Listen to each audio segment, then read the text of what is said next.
অনেক শখ করে ইনকিউবেটর কিনা তারপরে প্রথম সেকশনে 40টা দিছি, আরে 30টা বাচ্চা ফুটছে।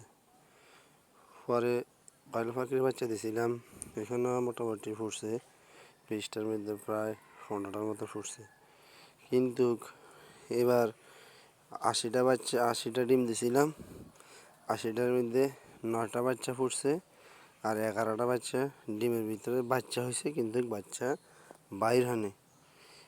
আর সবগুলা ডিম নষ্ট হয়ে গেছে। কত কষ্ট লাগে দেখেন আপনারা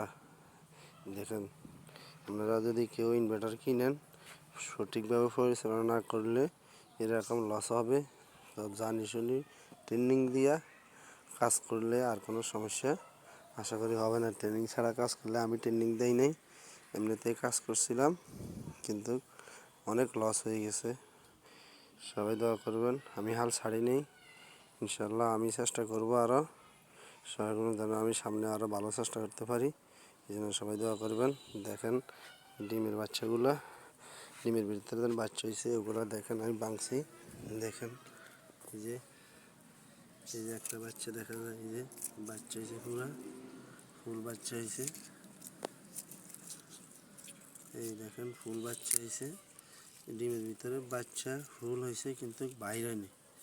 এই ফুল বাচ্চা হয়েছে ডিমের ভিতরে, কিন্তু ডিমের ভিতরে মারা গেছে। ডিমের ভিতরে বাচ্চা মারা গেছে, কিন্তু বাচ্চা হয়েছিল। এই আরেকটা, এই আরেকটা, এই আরেকটা, এই একটা, এই আরেকটা ডিমের ভিতরে, এই আরেকটা,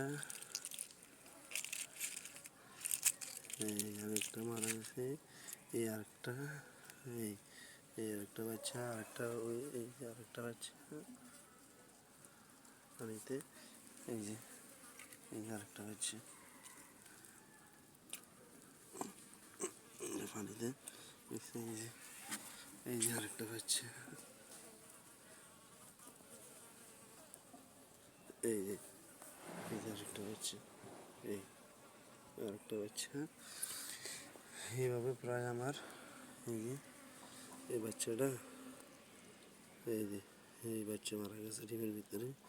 এইভাবে মোট অনেকগুলো বাচ্চাই মারা গেছে ডিমের ভিতরে। সবাই কাজ শিখে কাজ করবেন, না শিখে করলে এরকম বিপদে পড়তে পারেন। আর আশা করি কারেন্ট না থাকলে, মানে আইপিএসের ব্যবস্থা না থাকলে এরকম না করাটাই ভালো। মুরগা দিয়ে বাচ্চা ফুটান, এটা ভালো। যদি কারেন্ট না থাকে, ব্যাটারি সিস্টেম দেয়, এরা আসলে ব্যাটারিতে অত কাজ হয় না, অত কাজ সম্পূর্ণ হয় না।